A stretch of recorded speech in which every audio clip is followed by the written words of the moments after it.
Today, cryptocurrencies have become a global phenomenon known by most people, but understood by few.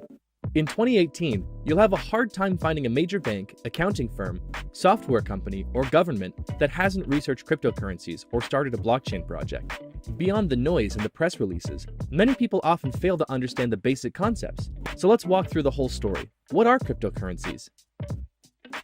Satoshi invented Bitcoin in 2008 as a peer-to-peer electronic cash system. To realize digital cash, you need a payment network with accounts, balances, and transactions. That's easy to understand.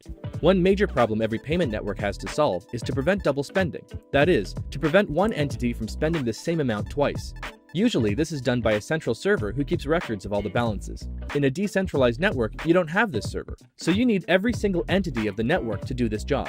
Every peer in the network needs to have a full list with all the transactions to check if future transactions are valid, or an attempt to double spend. But how can these entities keep a consensus about these records? If the peers on the network disagree about one single minor balance, everything breaks. They need absolute consensus. Nobody knew how to achieve this until Satoshi proved it was possible. Cryptocurrencies are a key part of this solution. To illustrate this, we'll look at the transactions on the network. A transaction is a file that says, Bob gives X Bitcoin to Alice and is signed digitally by Bob.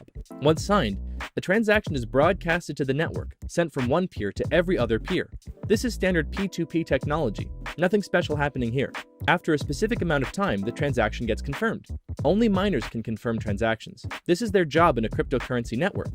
They take transactions, stamp them as legitimate, and spread them in the network.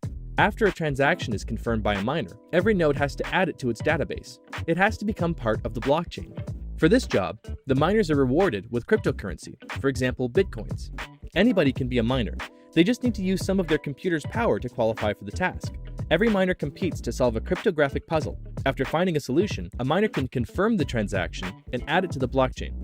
As an incentive to do this, they then receive a payment from the network in the form of a cryptocurrency. In this way, a network of independent actors are economically incentivized to maintain the legitimacy of the transaction history. So that's the gist of it.